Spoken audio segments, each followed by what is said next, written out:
اعوذ باللہ من الشیطان الرجیم بسم اللہ الرحمن الرحیم اللہم صلی وسلم علی النبی رحمۃ للعالمین وعلی آلہ واصحابہ وبارک وسلم۔ الحمدللہ، عید قربان کے ایام قریب ہے۔ اسی مناسبت سے قربانی کے مسائل پر کلام کی ہم سعادت حاصل کریں گے۔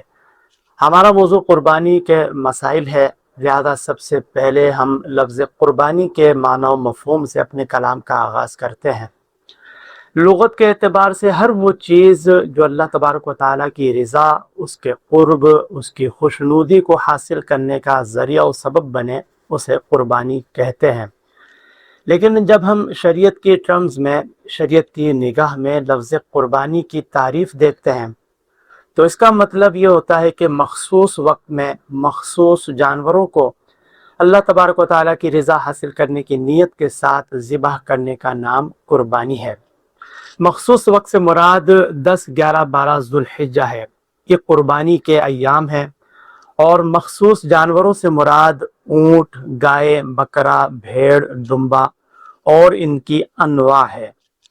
لہذا معلوم ہوا کہ یہ قربانی کے ایام ہے، اور ان ایام میں اللہ تبارک و تعالیٰ کی رضا حاصل کرنے کی نیت کے ساتھ ان مخصوص جانوروں کو ذبح کریں گے تو یہ شریعت کی نگاہ میں قربانی کی شرعی تعریف ہے۔ قربانی کی تعریف کے بعد قربانی کے فضائل پر ہم کلام کرتے ہیں۔ حضرت سیدہ طاہرہ حضرت عائشہ صدیقہ رضی اللہ تعالی عنہا فرماتی ہیں کہ نبی کریم علیہ السلام نے ارشاد فرمایا کہ اللہ تبارک و تعالیٰ کے نزدیک یوم نحر یعنی 10 ذوالحجہ میں قربانی سے بڑھ کر بنی آدم کا کوئی عمل پسند نہیں۔ جانور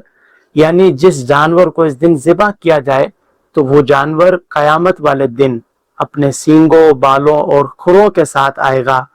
اور قربانی کا خون زمین پر گرنے سے پہلے ہی اللہ تبارک و تعالیٰ اس قربانی کو قبول فرما لیتا ہے۔ لہذا اسے یعنی قربانی کو خوش دلی سے کرو۔ اسی طرح ایک اور حدیث مبارکہ میں نبی کریم علیہ الصلوۃ والتسلیم ارشاد فرماتے ہیں کہ اے لوگوں، خوش دلی سے قربانی کیا کرو اور ان کے یعنی جانوروں کے خون پر اللہ تبارک و تعالیٰ کی رضا اور اجر کی امید رکھو، اگرچہ وہ زمین پر گر چکا ہو، کیونکہ وہ اللہ تبارک و تعالیٰ کی حفاظت میں گرتا ہے، یعنی خون اللہ تعالیٰ کی حفاظت میں گرتا ہے، یعنی قربانی کرنے پر اللہ تبارک و تعالیٰ کی رضا اور اجر و ثواب کی امید رکھنی چاہیے۔ اسی طرح ایک اور مقام پر رحمت دو عالم علیہ الصلوۃ والتسلیم ارشاد فرماتے ہیں کہ جو روپیہ عید کے دن قربانی میں خرچ کیا گیا، اللہ تبارک و تعالیٰ کو اس سے زیادہ کوئی روپیہ محبوب نہیں۔ اسی طرح حضرت زید بن ارقم رضی اللہ تعالی عنہ ارشاد فرماتے ہیں کہ ایک بار صحابہ کرام رضی اللہ عنہ نے قربانی کے حوالے سے نبی کریم علیہ الصلوۃ والتسلیم کی بارگاہ میں عرض کی کہ یا رسول اللہ علیہ السلام، ہمارے لیے ان میں کیا ثواب ہے، یعنی قربانی کرنے میں کیا ثواب ہے؟ تو رحمت دو عالم علیہ الصلوۃ والتسلیم نے ارشاد فرمایا کہ ہر بال کے بدلے ایک نیکی ہے۔ صحابہ کرام نے پھر عرض کی یا رسول اللہ علیہ السلام، اون کا کیا حکم ہے؟ تو نبی کریم علیہ السلام نے ارشاد فرمایا کہ اون کے ہر بال کے بدلے میں بھی ایک نیکی ہے۔ ایک اور روایت میں حضرت امام حسن بن علی رضی اللہ تعالی عنہما فرماتے ہیں کہ نبی کریم علیہ الصلوۃ والتسلیم ارشاد فرماتے ہیں کہ جس نے خوش دلی سے طالب ثواب ہو کر قربانی کی تو وہ اس کے لیے جہنم سے حجاب یعنی بچاؤ کے سلسلے میں رکاوٹ ہو جائے گی، وہ قربانی رکاوٹ ہو جائے گی۔ تو روایات سے معلوم ہوا کہ قربانی یقیناً ایک ایسا فعل ہے کہ جس پر عمل کی صورت میں نہ صرف گناہوں کی مغفرت ہوتی ہے، درجات کی بلندی ہوتی ہے، بلکہ یہ قربانی جہنم سے نجات کا ایک بہترین ذریعہ و سبب ہے۔ لہذا جب اتنے فضائل، اتنے کمالات اللہ تبارک و تعالیٰ نے ہمیں عطا فرمائے ہیں تو ہمیں بھی ضرور ان فضائل و کمالات کو حاصل کرنے کی کوشش کرنی چاہیے، ضرور ہمیں قربانی کرنی چاہیے۔ قربانی کے فضائل پر کلام کے بعد اب ہم قربانی کی شرعی حیثیت پر کلام کرتے ہیں۔ قربانی کی شرعی حیثیت کیا ہے؟ قربانی واجب ہے یا سنت؟ تو اس حوالے سے اصولی طور پر یہ ضابطہ یاد رکھیں کہ قربانی کے دنوں میں جو بھی مسلمان عقل مند ہو، بالغ ہو، مقیم ہو، یعنی مسافر نہ ہو، چاہے وہ مرد ہو یا عورت، اگر وہ صاحب استطاعت ہو یعنی مالک نصاب ہو، وہ شرعی فقیر نہ ہو، تو ان پر قربانی واجب ہے۔ اور قربانی کے واجب ہونے کی دلیل یہ ہے کہ اللہ تبارک و تعالی قرآن کریم میں ارشاد فرماتا ہے فَصَلِّ لِرَبِّكَ وَانْحَرْ، یعنی آپ صلی اللہ علیہ وسلم نماز پڑھیں اور قربانی کریں۔ اس آیت مبارکہ میں اللہ تبارک و تعالی نے بغیر کسی قید کے صیغہ امر وانحر، یعنی اللہ تبارک و تعالی نے نبی کریم علیہ الصلوۃ والتسلیم کو فرمایا ہے کہ آپ قربانی کریں، اور شریعت کا ضابطہ ہے کہ جب بھی صیغہ امر بغیر کسی قید کے بیان کیا جائے تو وہاں وجوب ہی مراد ہوتا ہے، لہذا معلوم ہوا کہ قربانی واجب ہے۔ اسی طرح حدیث مبارکہ سے بھی ثابت ہے کہ نبی کریم علیہ الصلوۃ والتسلیم نے مدینہ المنورہ میں 10 سال آپ نے قیام فرمایا، اور آپ علیہ الصلوۃ والتسلیم ہر سال قربانی فرمایا کرتے تھے۔ بلکہ ایک حدیث مبارکہ میں ہے کہ نبی کریم علیہ الصلوۃ والتسلیم نے ارشاد فرمایا کہ جو شخص قربانی کرنے کی استطاعت رکھتا ہو پھر بھی نہ کرے تو وہ ہماری عیدگاہ میں نہ آئے۔ تو نبی کریم علیہ السلام کا قربانی نہ کرنے والوں پر سخت ناراضگی کا اظہار فرمانا یہ قربانی کے واجب ہونے کی دلیل ہے۔ تو خلاصہ کلام یہ ہے کہ قربانی کے دنوں میں جو بھی مسلمان عاقل بالغ مقیم یعنی جو مسافر نہ ہو، چاہے وہ مرد ہو یا عورت، اور وہ صاحب نصاب بھی ہو، تو ان پر قربانی واجب ہے۔ اب مالک نصاب کون ہوتا ہے، صاحب استطاعت کون ہوتا ہے، اس کو بھی سمجھنا ضروری ہے۔ مالک نصاب سے مراد وہ شخص ہوتا ہے کہ جس کے پاس 52.5 تولہ چاندی یا اتنی ہی مالیت کا سونا یا اتنی ہی مالیت کی کوئی بھی کرنسی، روپیہ، پرائز بانڈ وغیرہ، یا اتنی ہی مالیت کا مال تجارت ہو، یا جس کے پاس اتنی ہی مالیت کا ایسا کوئی بھی اضافی سامان ہو جو اس کی زندگی کی ضروریات کے علاوہ ہو۔ جیسے ضرورت ایک گاڑی کی ہے لیکن 2 گاڑیاں اضافی رکھی ہوئی ہے جو استعمال ہی میں نہ آتی ہو، تو اسی طرح کوئی بھی ایسا سامان جو اضافی ہو، زندگی کی ضروریات کے علاوہ ہو۔ الغرض جو بھی شخص قربانی کے دنوں میں ہر طرح کے قرض کو ادا کرنے کے بعد 52.5 تولہ چاندی کی مالیت کی مقدار کا حامل ہوگا، ایسا شخص مالک نصاب ہے، لہذا اس پر قربانی واجب ہے۔ مثلا اس وقت یعنی آج کی تاریخ میں 9 مئی 2026 پاکستان میں سلور کا ریٹ، چاندی کا ریٹ تقریباً 8,430 روپے کے لگ بھگ ہے، کم و بیش پر تولہ۔ اس اعتبار سے 52.5 تولہ چاندی کا ریٹ اس وقت تقریباً 4,42,500 روپے بن جاتا ہے، کم و بیش۔ لہذا معلوم ہوا کہ اگر قربانی کے دنوں میں بھی یہی ریٹ برقرار رہتا ہے، یعنی جس کے پاس بھی قربانی کے دنوں میں 4,42,500 روپے کے لگ بھگ روپیہ پیسہ ہو، کسی بھی طرح کی کرنسی ہو، سونا چاندی ہو، مال تجارت ہو، یا کوئی بھی ایسی چیز کہ جو انسان کی زندگی کی ضروریات کے علاوہ ہو،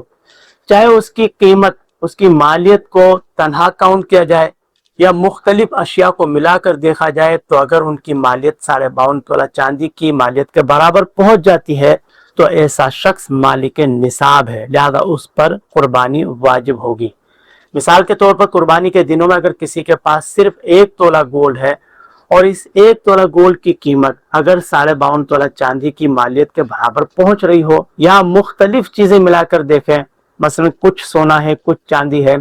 یا کچھ مال تجارت ہے، یا اسی طرح کوئی بھی ایسا سامان ہے کہ جس کو تنہا یا تمام اشیاء کو ملا کر دیکھیں تو سب کی مالیت 52.5 تولہ چاندی کے برابر پہنچ جاتی ہے،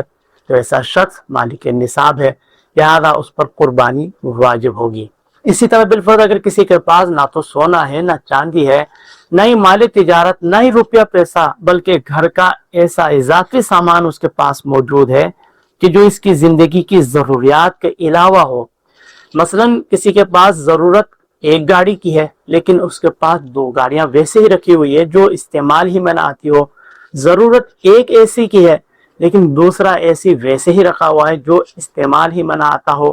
ضرورت 1 واشنگ مشین کی ہے لیکن دوسری واشنگ مشین یوں ہی رکھی ہوئی ہے جو استعمال میں نہ آتی ہو۔ ضرورت 1 موبائل کی ہے، دوسرا موبائل ویسے ہی رکھا ہوا ہے، قابل استعمال نہیں۔ الغرض کوئی بھی ایسی چیز کہ جو اضافی ہو، جو استعمال میں نہ آتی ہو، اگر اس چیز کی تنہا قیمت یا مختلف چیزوں کو ملا کر اس کی قیمت، ان کی مالیت 52.5 تولہ چاندی کے برابر پہنچ جائے تو اس پر بھی قربانی واجب ہوگی۔ اسی طرح جیسا کہ ہم نے کہا کہ اگر کسی کے پاس 52.5 تولہ چاندی کی مالیت کے برابر روپیہ، پیسہ، کرنسی، پرائز، بانڈ، سونا، چاندی، مال تجارت یا اضافی سامان موجود ہو تو اس پر قربانی واجب ہے۔ لیکن یہاں پہ یہ خیال ضرور رہے کہ یہ رقم حاجت اصلیہ کے علاوہ ہونا بھی ضروری ہے۔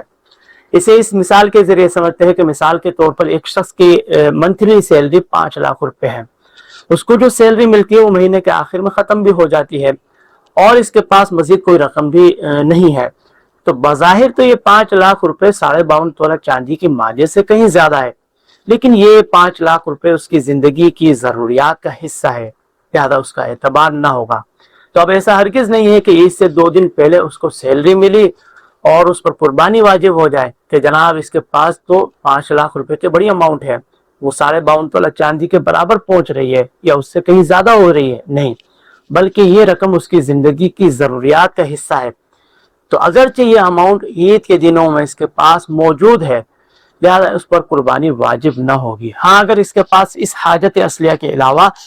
مزید اس کے پاس کوئی اور اماؤنٹ ہو، یا کچھ اماؤنٹ ہے، کچھ سونا ہے، کچھ چاندی ہے، کچھ مال تجارت ہے، یا گھر کا ایسا اضافی سامان ہے کہ جو استعمال میں نہیں، اور ان تمام کو ملا کر دیکھنے کی صورت میں اگر یہ شخص 52.5 تولہ چاندی کی مالیت کا مالک بن جاتا ہے تو اب یقیناً یہ شخص مالک نصاب ہوگا، لہذا قربانی کے ایام میں اس پر قربانی واجب ہوگی۔ تو خلاصہ کلام یہ ہے کہ مالک نصاب وہ شخص ہوتا ہے کہ جس کے پاس 52.5 تولہ چاندی ہو،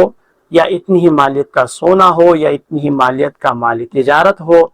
یا اتنی ہی مالیت کی کرنسی، روپیہ، پرائز بانڈ وغیرہ ہو، یا اتنی ہی مالیت کا ایسا اضافی سامان ہو جو انسان کی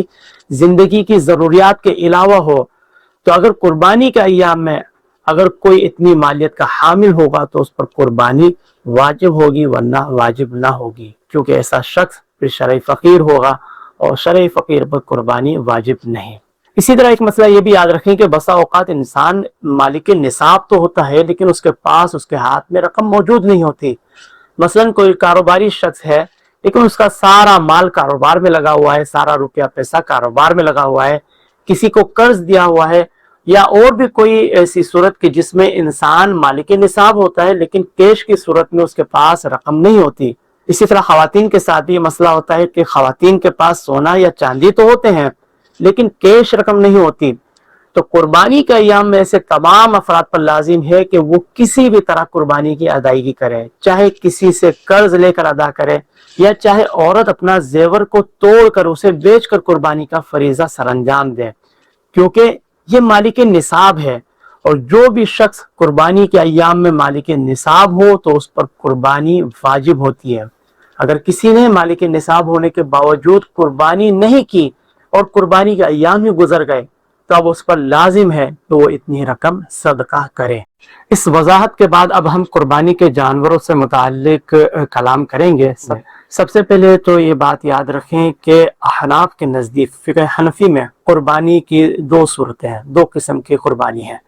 نمبر 1 واجب قربانی اور نمبر 2 نفل قربانی۔ واجب قربانی کی پھر 3 صورتیں ہوتی ہیں۔ پہلی صورت تو یہ ہے کہ قربانی کے ایام میں، قربانی کے دنوں میں صاحب استطاعت مالک نصاب پر شرائط کے ساتھ قربانی واجب ہوتی ہے۔ دوسری صورت یہ ہے کہ اگر کوئی قربانی کی منت مان لے، نظر مان لے تو اب قربانی واجب ہوتی ہے۔ مثلا کوئی کہے کہ اللہ تبارک و تعالیٰ کے لیے مجھ پر قربانی لازم ہے تو اب قربانی واجب ہوگی، چاہے نظر ماننے والا، منت ماننے والا امیر ہو یا غریب، بہرحال اس پر قربانی واجب ہوگی، کیونکہ منت کو پورا کرنا لازم ہے، واجب ہے۔ اللہ تبارک و تعالیٰ ارشاد فرماتا ہے وَلْيُوفُوا نُذُورَهُمْ، یعنی اپنی منتوں کو پورا کرو۔ تو اگر کسی نے قربانی کی منت مانی تو اب اس پر قربانی واجب ہوگی۔ اسی طرح واجب قربانی کی تیسری صورت یہ ہے کہ جب کوئی شرعی فقیر، یعنی جو مالک نصاب نہ ہو، جس کی ملکیت میں 52.5 تولہ چاندی کی مالیت کے برابر نہ سونا ہو، نہ چاندی، نہ روپیہ کرنسی، نہ مال تجارت، نہ ہی اضافی کوئی سامان وغیرہ موجود ہو۔ الغرض اگر کوئی شرعی فقیر ہو اور وہ قربانی کی نیت سے اگر کوئی جانور خرید لے تو اب اس شرعی فقیر پر اس جانور کی قربانی واجب ہو جائے گی، کیونکہ شریعت اسلامیہ نے اس پر تو قربانی واجب نہیں فرمائی، وہ تو مالک نصاب پر قربانی لازم رکھی گئی ہے۔ تو اسے کیا ضرورت تھی کہ جب شریعت نے اس پر قربانی واجب نہیں فرمائی تو اس نے کیوں قربانی کی نیت سے جانور خریدا؟ تو اس شرعی فقیر کا قربانی کی نیت سے جانور خریدنا یہ قربانی کو خود پر واجب کرنے کے قائم مقام ہوگا، یعنی یہ عرفاً بھی قربانی کی نظر ہے، لہذا اس پر اسی جانور کی قربانی واجب ہوگی۔ تو یہ وہ تین صورتیں ہیں کہ جب قربانی واجب ہوتی ہے، اور ان کے علاوہ جو بھی صورت ہے وہ قربانی کی وہ نفل قربانی ہے، یعنی جب کسی شخص میں قربانی کے واجب ہونے کی شرائط نہ پائی جائے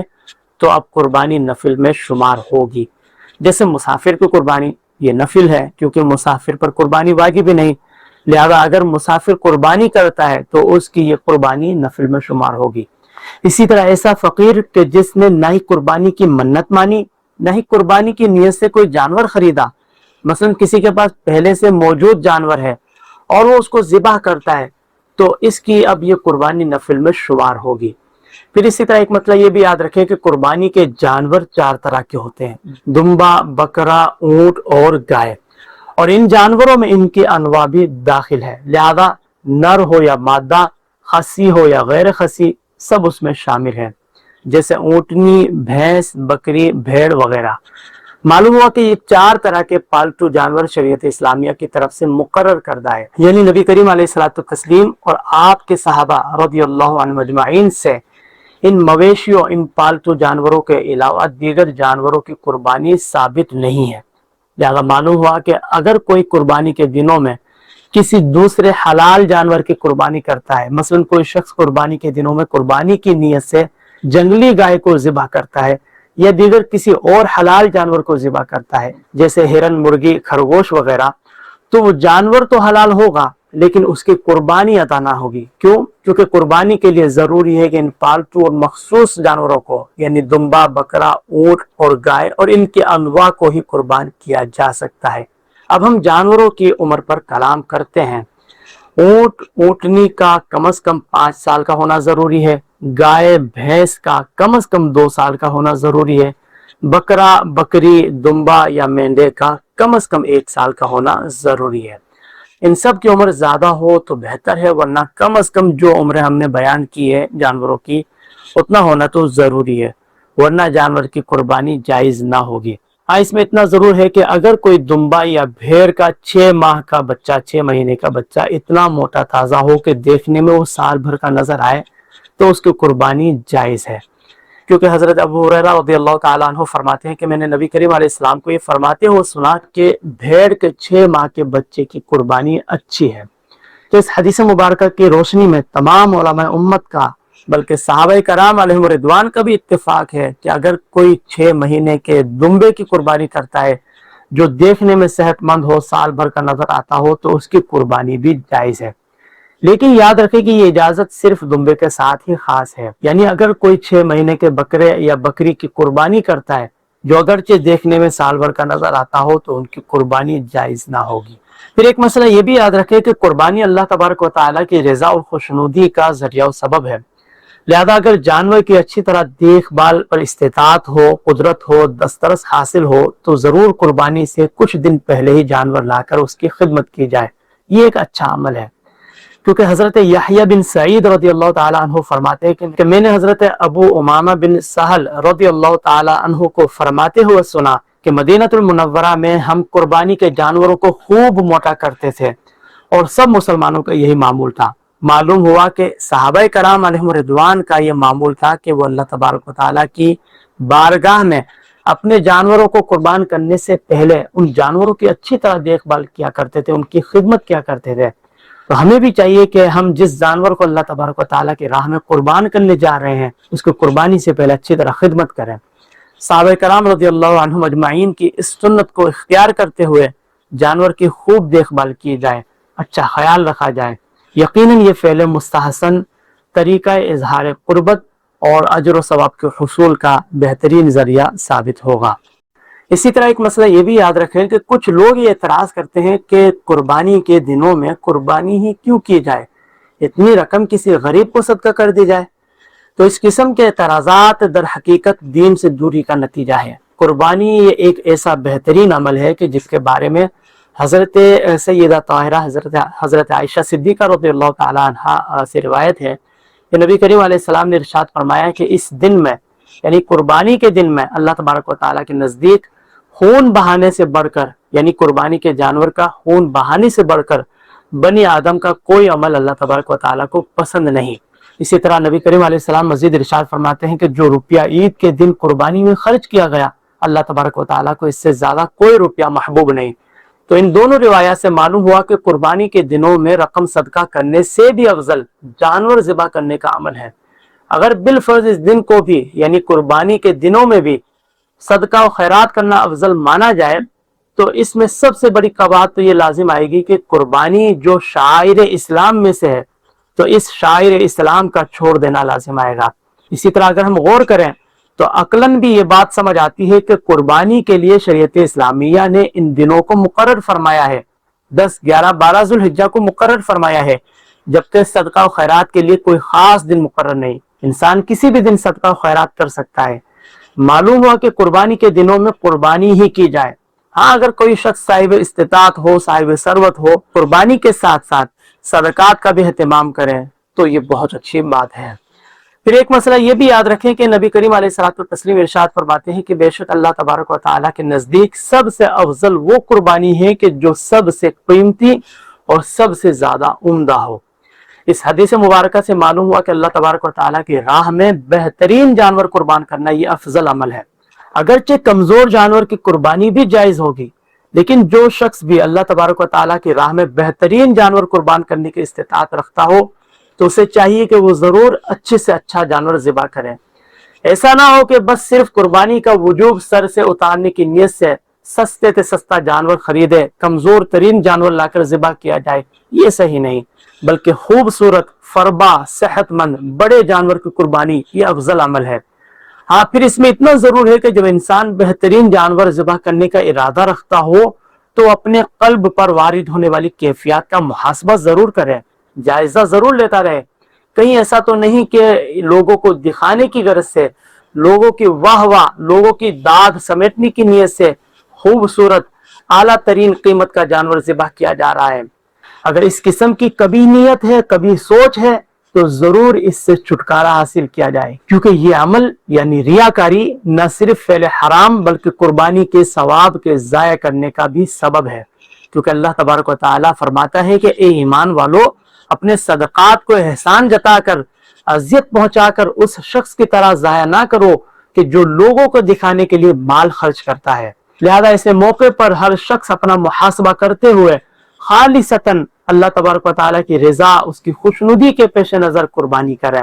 تو حاصل کلام یہ ہے کہ اگر انسان خوبصورت، خوب فربا، صحت مند، بیش قیمت جانور کی قربانی پر قدرت رکھتا ہو تو وہ ضرور غرور و تفاخر سے بچتے ہوئے، اللہ تبارک و تعالیٰ کی رضا کو پیش نظر رکھتے ہوئے اسے اللہ تبارک و تعالیٰ کی راہ میں قربان کرے کہ ایسے جانور کی قربانی کرنے میں نہ صرف زائد اجر و ثواب اور فضیلت وارد ہے بلکہ یہ عمل درجات کی بلندی کا بھی بہترین ذریعہ ثابت ہوگا۔ اب ہم کلام اس بارے میں کریں گے کہ حلال جانوروں کے کون کون سے اعضاء کھانا جائز نہیں۔ تو اس موضوع پر اپنے کلام کا آغاز ہم اس حدیث مبارکہ سے کرتے ہیں کہ حضرت ابن عمر رضی اللہ تعالی عنہما ارشاد فرماتے ہیں کہ نبی کریم علیہ الصلوۃ والتسلیم بکری کی 7 چیزیں مکروہ قرار دیتے تھے۔ نمبر 1، پکتا، یعنی جگر کے نیچے ایک چھوٹی تھیلی ہوتی ہے کہ جس میں کڑوا زرد پانی جمع ہوتا ہے۔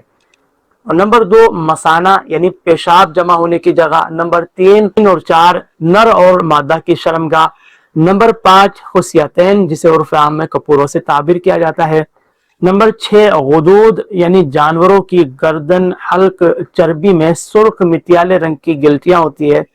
اسی طرح نمبر 7، بہتا خون۔ تو یہ 7 چیزیں حدیث مبارکہ میں بیان ہوئی ہے کہ جن کو نبی کریم علیہ الصلوۃ والتسلیم نے ناپسند فرمایا ہے۔ علماء اسلام ارشاد فرماتے ہیں کہ اگر ہم ان 7 چیزوں پر غور کریں تو ہمیں یہ بات معلوم ہوتی ہے کہ یہ 7 چیزیں وہ ہیں کہ جو یا تو نجاست کے مقام ہے یا وہ چیزیں ہیں کہ جو نجاست سے متصل ہوتی ہے، ملی ہوئی ہوتی ہے، اور اسی وجہ سے ان چیزوں کو انسانی فطرت ناپسند کرتی ہے۔ تو ان 7 اعضاء کو بنیاد بنا کر علماء امت نے، علماء اسلام نے دیگر ان اعضاء کو بھی منع فرمایا ہے کہ جس سے انسانی طبیعت کراہت محسوس کرتی ہے۔ اب وہ اعضاء کون کون سے ہیں؟ اس بارے میں امام اہل سنت مولانا احمد رضا خان علیہ رحمت الرحمان ارشاد فرماتے ہیں کہ رگوں کا خون، دل کا خون، تلی کا خون، جگر کا خون، حرام مغز، گردن کے 2 پٹھے جو شانوں تک کھینچے ہوتے ہیں، گوشت کا وہ خون جو ذبح کے بعد گوشت میں سے خارج ہوتا ہے، اسی طرح نطفہ، اگرچہ وہ نطفہ خون یا گوشت کا لوتھڑا بن چکا ہو یا پورا جانور بن گیا ہو لیکن مردہ نکلا ہو یا بے ذبح مر گیا ہو۔ اسی طرح ناک کی رطوبت یہ بھیڑ میں بکثرت پائی جاتی ہے۔ اسی طرح گوبر مینگنی کے خارج ہونے کا مقام، آنتے، مادہ کے پیٹ سے نکلنے والا مردہ بچہ اور اوجھڑی۔ تو اس مقام پر امام اہل سنت مولانا احمد رضا خان علیہ رحمت الرحمان نے ان تمام اعضاء کو ناجائز قرار فرمایا ہے، یا ان تمام چیزوں کا کھانا جائز نہیں۔ لیکن اس میں اتنا ضرور ہم یہ کہیں گے کہ فی زمانہ اوجھڑی کے مسئلے میں بعض جید علماء اسلام حرج اور ابتلاء عام کی وجہ سے جواز کا حکم دیا ہے، لہذا اگر کوئی شخص جید علماء اسلام کے قول کو اختیار کرتے ہوئے اگر عمل کرتا ہو اور اوجھڑی کھانے کو وہ جائز سمجھتا ہو تو اب اس قسم کے افراد پر طعن و تشنیع درست نہ ہوگی۔ اب ہم جانوروں کے ان عیوب و نقائص کی بات کریں گے کہ جس کی وجہ سے ان جانوروں کی قربانی جائز نہیں ہوتی۔ اس حوالے سے ابتداً یہ حدیث مبارکہ یاد رکھی جائے۔ نبی کریم علیہ الصلوۃ والتسلیم سے پوچھا گیا کہ کن قربانیوں سے بچنا چاہیے، تو نبی کریم علیہ الصلوۃ والتسلیم نے ہاتھ کے اشارے سے فرمایا 4 سے، یعنی 4 قسم کے جانور قربانی کے لیے درست نہیں۔ پھر نبی کریم علیہ الصلوۃ والتسلیم نے ارشاد فرمایا ایسا لنگڑا جانور کہ جس کا لنگڑا پن ظاہر ہو، یعنی اگر معمولی لنگڑا پن ہو تب تو کوئی مسئلہ نہیں، قربانی جائز ہوگی، لیکن اگر لنگڑا پن اتنا زیادہ ہو کہ جانور وہ قربان گاہ تک بھی نہ جا سکتا ہو تو اس قسم کے جانور کی قربانی جائز نہ ہوگی۔ مزید نبی کریم علیہ الصلوۃ والتسلیم نے ارشاد فرمایا کہ ایسا کانا کہ جس کا کانا پن ظاہر ہو، یعنی جس جانور کی ایک آنکھ بالکل ہی ختم ہو گئی ہو، بالکل ہی اس کی روشنی چلی گئی ہو تو اس کی قربانی جائز نہیں۔ ہاں اگر ایک آنکھ میں معمولی سی سوزش ہو، بالکل معمولی سا مسئلہ ہو تو اس میں کوئی حرج نہیں۔ مزید نبی کریم علیہ الصلوۃ والتسلیم نے ارشاد فرمایا کہ ایسا بیمار جانور کہ جس کی بیماری واضح ہو، یعنی اگر کوئی جانور اس قدر بیمار ہو کہ وہ چارہ ہی نہ کھا سکتا ہو تو اب اس کی قربانی بھی درست نہیں۔ اسی طرح مزید نبی کریم علیہ السلام نے ارشاد فرمایا کہ ایسا کمزور ضعیف جانور کہ جس کی ہڈیوں میں مغز یعنی گودا ہی نہ ہو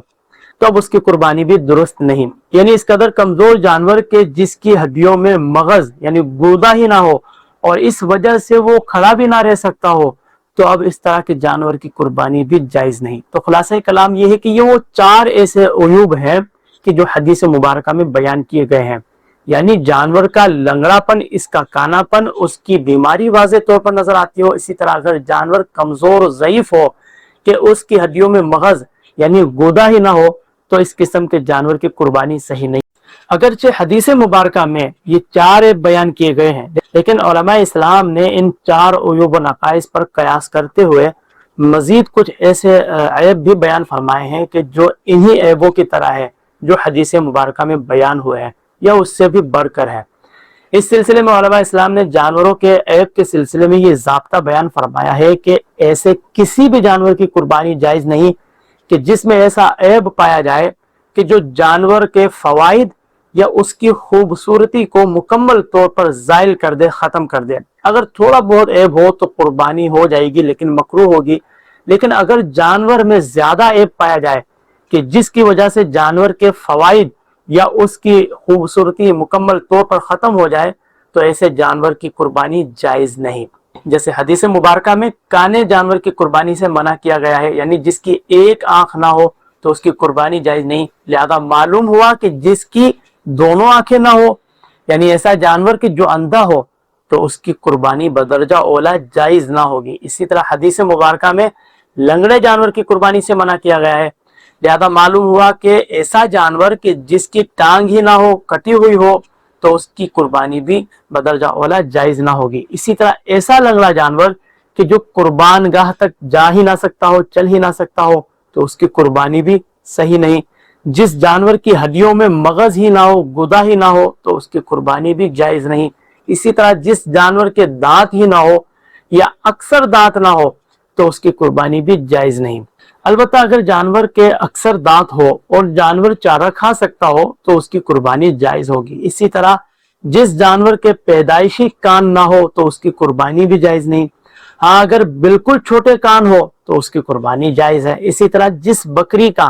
ایک تھن یا گائے کے 2 تھن خشک ہو چکے ہوں یا کٹے ہوئے ہوں تو ان کی قربانی بھی جائز نہیں۔ اسی طرح جس جانور کا کان 1/3 سے زیادہ کٹا ہوا ہو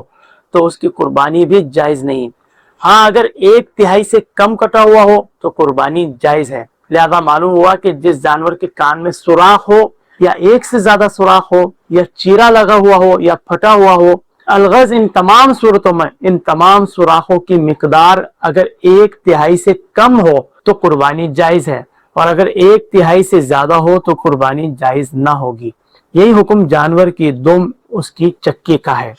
اسی طرح خنثی جانور یعنی ایسا جانور کہ جس میں نر اور مادہ دونوں کی جنسی علامات پائی جاتی ہو تو ایسے جانور کی قربانی بھی جائز نہیں۔ اسی طرح جانور کی اگر زبان ہی نہ ہو یا زبان تو ہو لیکن مکمل کٹی ہوئی ہو تو ایسا جانور چونکہ وہ چارہ ہی نہیں کھا سکتا تو اس کی قربانی جائز نہیں۔ ہاں اگر وہ چارہ کھا سکتا ہو تو اس کی قربانی جائز ہوگی۔ اسی طرح جس جانور کے دونوں یا ایک سینگ جڑ سے ٹوٹے ہوئے ہو، اگنے کے مقام سے ہی ٹوٹے ہوئے ہو تو ان کی قربانی بھی جائز نہیں۔ ہاں اگر کسی جانور کے پیدائشی سینگ نہ ہو یا سینگ تو ہو لیکن اوپر سے ٹوٹے ہوئے ہو تو ان کی قربانی جائز ہوگی۔ اسی سے ریلیٹڈ ایک مسئلہ یہ بھی یاد رکھے کہ بسا اوقات جانور بیچنے والے حضرات جانور کو خوبصورت بنانے کی غرض سے اس کے سینگ کو گھس دیتے ہیں۔ اس کے گھسنے کی وجہ سے نہ تو جانور کی قیمت میں کوئی کمی ہوتی ہے نہ ہی یہ عمل عیب میں شمار ہوتا ہے، لہذا ایسے جانور کی قربانی بھی جائز ہے۔ تو خلاصہ کلام یہ ہے کہ یہ وہ تمام عیوب و نقائص ہے کہ اگر کسی نے اس طرح کے عیب دار جانور کو خریدا یا خریدنے کے بعد ایسا عیب پیدا ہو گیا تو اس کی قربانی جائز نہ ہوگی۔ لہذا مالک نصاب پر لازم ہے کہ وہ کوئی دوسرا جانور بے عیب جانور ذبح کرے۔ ہاں جو مالک نصاب ہی نہیں تو وہ اسی جانور کو ذبح کر سکتا ہے۔ اسی طرح ایک مسئلہ یہ بھی یاد رکھے کہ اگر قربانی کا جانور خریدنے کے بعد مر جائے، گم ہو جائے یا چوری ہو جائے یا بھاگ جائے یا جانور میں کوئی ایسا عیب پیدا ہو جائے کہ جو قربانی کی راہ میں رکاوٹ بنتا ہو، جیسے بالفرض جانور لنگڑا ہو جائے یا اس کے دانت ہی ٹوٹ جائے کہ وہ چارہ ہی نہ کھا سکتا ہو، یا اسی طرح کوئی بھی ایسا عیب پیدا ہو جائے کہ جو قربانی کی راہ میں رکاوٹ بنتا ہو، تو اب ان تمام صورتوں میں غنی پر، صاحب استطاعت شخص پر لازم ہے کہ وہ دوسرا جانور قربان کرے، اس پر لازم ہے کہ وہ دوسرے جانور کی قربانی کرے۔ یہاں یہ بات ضرور یاد رکھے کہ اگر جانور کو ذبح کرتے وقت اگر کسی بھی طرح کا عیب پیدا ہو جائے تو اب اس میں کوئی حرج نہیں، قربانی بالکل درست ہوگی۔ اسی طرح ایک مسئلہ یہ بھی یاد رکھیں کہ بعض لوگوں کے ذہنوں میں یہ خیال آتا ہے کہ جس طرح عیب والے جانور کی قربانی جائز نہیں ہوتی ہے، لہذا ایسا جانور کہ جسے خصی کر دیا گیا ہو، اس جانور کے حصہ بدن سے کمی کر دی گئی ہو، اس کی قربانی بھی جائز نہیں ہونی چاہیے، یہ بعض لوگوں کے ذہن میں خیال آتا ہے۔ تو اس مسئلے کا اصولی جواب یہ ہے کہ خصی جانور کی قربانی نہ صرف جائز اور درست ہے بلکہ نبی کریم علیہ السلام کی سنت مبارکہ بھی ہے۔ حضرت عائشہ صدیقہ رضی اللہ تعالی عنہا اور حضرت ابو ہریرہ رضی اللہ تعالی عنہ سے روایت ہے کہ نبی کریم علیہ الصلوۃ والتسلیم جب قربانی کا ارادہ فرماتے تو 2 بڑے فربا سینگ والے چتکبرے خصی مینڈے خریدتے اور ایک اپنی امت کی جانب سے ان لوگوں کے لیے ذبح فرماتے جنہوں نے اللہ تعالیٰ کے لیے توحید کی گواہی دی اور نبی کریم علیہ الصلوۃ والتسلیم کے لیے تبلیغ رسالت کی گواہی دی، اور دوسرا خود اپنی جانب سے نبی کریم علیہ الصلوۃ والتسلیم خود اپنی جانب سے اور اپنی آل کی جانب سے آپ ذبح فرماتے ہیں۔ لہذا معلوم ہوا کہ خصی جانور کی قربانی نبی کریم علیہ السلام کی سنت مبارکہ ہے، تو افضل یہی ہے کہ قربانی کے لیے خصی جانور ذبح کیا جائے۔ اور جہاں تک بات عیب کی ہے تو جانور کا خصی ہونا ہرگز عیب نہیں۔ علماء اسلام ارشاد فرماتے ہیں کہ عیب سے مراد وہ عیب ہوتا ہے کہ جو تاجروں کے نزدیک عیب ہوتا ہے، یعنی جس عیب کو تاجر حضرات عیب کہیں گے، جس عیب کی وجہ سے جانور کی قیمت میں کمی واقع ہوگی، وہی اصلاً عیب میں شمار ہوگا۔ تو قربانی کے جانور کا خصی ہونا یہ تاجر حضرات کے نزدیک بالکل بھی عیب میں داخل نہیں، کیونکہ اس کی وجہ سے یعنی جانور کے خصی ہونے کی وجہ سے نہ صرف جانور کی قیمت میں اضافہ ہو جاتا ہے بلکہ جانور کو خصی کرنے سے اس کا گوشت زیادہ عمدہ، زیادہ لذیذ ہو جاتا ہے۔ گویا کہ خصی کرنے کے عمل سے اس جانور میں اب عیب نہیں بلکہ اس کے اوصاف میں، اس کے وصف میں خوبی میں اضافہ ہو جاتا ہے، لہذا معلوم ہوا کہ خصی جانور کی قربانی جائز ہے، افضل ہے۔ اسی طرح ایک مسئلہ یہ بھی یاد رکھیے کہ قربانی صحیح ہونے کے سلسلے میں جانور کے دانتوں کا نہیں بلکہ اصلاً جانور کی عمر کا اعتبار ہوتا ہے، یعنی اگر جانور اپنی عمر پوری کر چکا ہے، اب چاہے اس کے دانت نکلے ہو یا نہ نکلے ہوں تو بھی اس کی قربانی جائز ہوگی۔ اس حوالے سے یہ حدیث مبارکہ یاد رکھیں، نبی کریم علیہ الصلوۃ والتسلیم ارشاد فرماتے ہیں کہ صرف مسنہ ہی ذبح کرو۔ مسنہ اس جانور کو کہتے ہیں کہ جس کے دودھ کے دانت ٹوٹ جائیں، اور عمومی طور پر جب جانور اپنی عمر پوری کر لیتا ہے، یعنی اونٹ اونٹنی 5 سال، گائے بھینس وغیرہ 2 سال اور بکرا بکری وغیرہ 1 سال میں اپنی عمر پوری کر لیتے ہیں، لہذا اگر جانور نے اپنی عمر پوری کر لی تو اس جانور کی قربانی بالکل جائز ہے، اگرچہ دانت نہ بھی نکلے ہوں۔ اسی سے ریلیٹڈ ایک مسئلہ یہ بھی یاد رکھیں کہ ہمارے معاشرے میں اکثر لوگ 2 دانت کا جانور خریدنے کو ترجیح دیتے ہیں، اسی لیے بعض بیپاری حضرات بڑے جانور کی جیسے بیل وغیرہ کی عمر چھپانے کی غرض سے جانور کے دانتوں کو ہی گھس دیتے ہیں، جبکہ سامنے کے 2 دانت کو وہ اپنے حال پر چھوڑ دیتے ہیں، جس سے وہ بظاہر وہ جانور جو ہے وہ 2 دانت کا محسوس ہوتا ہے۔ تو اس عمل سے اگر جانور چارہ کھانے سے قاصر ہو جائے، چارہ ہی نہ کھا سکتا ہو، تو پھر تو ایسے جانور کی قربانی جائز نہیں۔ ہاں اگر دانتوں کو گھسنے کے باوجود بھی جانور چارہ کھا سکتا ہو تب اس کی قربانی جائز ہوگی، اور عام طور پر دانتوں کو گھسنے کے باوجود بھی جانور چارہ کھا سکتا ہے، لیکن بیپاری حضرات کا یہ طریقہ، یہ عمل، یہ دانتوں کو گھسنے کا یہ طریقہ کار، یہ صراحتاً دھوکہ ہے جو شریعت اسلامیہ کے نظر میں جائز نہیں۔ نبی کریم علیہ الصلوۃ والتسلیم ارشاد فرماتے ہیں کہ جس نے ہمیں دھوکہ دیا وہ ہم میں سے نہیں، لہذا ایسے افراد پر لازم ہے کہ وہ اس قبیح عمل سے لازمی بچے، یا تو بیپاری حضرات خریدار کو اس کی وضاحت کر دے کہ اس جانور کی دانت ہم نے گھس دیے ہیں تاکہ دھوکے کی کوئی صورت باقی نہ رہے۔ اب ہم قربانی کے جانور میں شرکت کے مسائل پر کلام کریں گے۔ اس موضوع سے متعلق اپنے کلام کا آغاز ہم اس حدیث مبارکہ سے کریں گے۔ حضرت جابر رضی اللہ تعالیٰ عنہ فرماتے ہیں کہ نبی کریم علیہ الصلوۃ والتسلیم نے حضرت عائشہ صدیقہ رضی اللہ تعالیٰ عنہ کی جانب سے بقر عید کے دن 1 گائے کی قربانی فرمائی۔ ایک اور روایت میں حضرت جابر رضی اللہ تعالیٰ عنہ ارشاد فرماتے ہیں کہ ہم نے نبی کریم علیہ الصلوۃ والتسلیم کے ساتھ حدیبیہ میں قربانی کی تو اونٹ 7 آدمیوں کی طرف سے اور گائے 7 آدمیوں کی طرف سے قربانی کی۔ اسی طرح ایک اور روایت میں حضرت جابر رضی اللہ تعالیٰ عنہ ارشاد فرماتے ہیں کہ ہم نبی کریم علیہ الصلوۃ والتسلیم کے ساتھ حج کا تلبیہ پڑھتے ہوئے نکلے، نبی کریم علیہ الصلوۃ والتسلیم نے ہمیں اونٹ اور گائے میں 7 افراد کے شریک ہونے کا حکم دیا۔ ان احادیث مبارکہ سے معلوم ہوا کہ ایک بڑا جانور جیسے اونٹ، گائے، بیل وغیرہ ایک شخص کی طرف سے بھی قربان کیا جا سکتا ہے، اور اگر اس بڑے جانور میں شرکت کی جائے تو 7 افراد تک اس میں شریک ہو سکتے ہیں۔ 7 سے کم افراد شریک ہو ایک بڑے جانور میں تو بھی صحیح ہے، جیسے 2، 4، 5، 6 افراد یا 7 افراد مل کر قربانی کرے ایک بڑے جانور کی تو بھی صحیح ہے، لیکن 7 سے زیادہ افراد کسی بڑے جانور میں شریک نہیں ہو سکتے۔ مثلا اگر 8 افراد مل کر ایک بڑے جانور کو ذبح کرے تو ایسی صورت میں ہر ایک فریق کا حصہ 7ویں حصے سے کم ہو جائے گا، لہذا اب کسی ایک کی بھی قربانی نہیں ہوگی۔ ہاں اگر کسی بھی فریق کا حصہ 7ویں حصے سے کم نہ ہو، اب چاہے رقم کی کمی و بیشی ہو تو اب کوئی حرج نہیں۔ جیسے بسا اوقات جوائنٹ فیملی میں یا اس کے علاوہ بھی کچھ لوگ قربانی کرتے ہیں، رقم میں اونچ نیچ ہو جاتی ہے اور ان میں باہمی رضامندی بھی ہوتی ہے، لیکن حصہ ہر ایک کا مکمل حصہ ہوتا ہے، تو اب سب کی قربانی بالکل جائز ہے۔ جیسے اگر بالفرض 2 بھائی مل کر 7 لاکھ کا جانور لیں، ایک بھائی نے 3 حصے لیے اور دوسرے بھائی نے 4 حصے لیے، تو اصولاً تو جس نے 3 حصے لیے وہ 3 لاکھ روپے ادا کرے گا اور جس نے 4 حصے لیے وہ 4 لاکھ ادا کرے گا، لیکن اگر باہمی رضامندی سے ان دونوں بھائیوں نے مل کر 3.5 لاکھ ادا کیے، یا ایک بھائی نے رقم زیادہ ادا کی یا وہ کل رقم ادا کر لیتا ہے اور دوسرا بھائی کچھ بھی ادا نہ کرے یا کم ادا کرے لیکن ہو اس میں باہمی رضامندی، تو ایسی صورت میں ان کی قربانی بالکل جائز ہوگی۔ پھر ایک مسئلہ یہ بھی یاد رکھیں کہ بعض حضرات ایک حدیث مبارکہ کو بنیاد بنا کر یہ اعتراض کرتے ہیں کہ نبی کریم علیہ الصلوۃ والتسلیم اپنے تمام گھر والوں کی جانب سے 1 بکری ذبح فرمایا کرتے تھے، تو اس حدیث مبارکہ کو بنیاد بنا کر بعض لوگ یہ دعویٰ کرتے ہیں کہ صرف ایک بکری سے بھی سارے گھر والوں کی جانب سے قربانی کی جا سکتی ہے۔ اگرچہ یہ حدیث مبارکہ موجود ہے، لیکن اس حدیث مبارکہ کی درست تعویل یہ ہے کہ چھوٹے جانور جیسے بکری یا مینڈے کی قربانی صرف ایک فرد کی جانب سے ہی کی جاتی تھی، لیکن اس کا ثواب سب کو ایصال کیا جاتا تھا۔ معلوم ہوا کہ چھوٹے جانور میں شرکت جائز نہیں، ہاں اگر ثواب میں دیگر لوگوں کو شریک کیا جائے تو اس میں کوئی حرج نہیں۔ اور عقلی طور پر بھی دیکھا جائے تو یہی بات سمجھ آتی ہے کہ ایک بکری صرف ایک فرد کی جانب سے ہی کفایت کرے گی،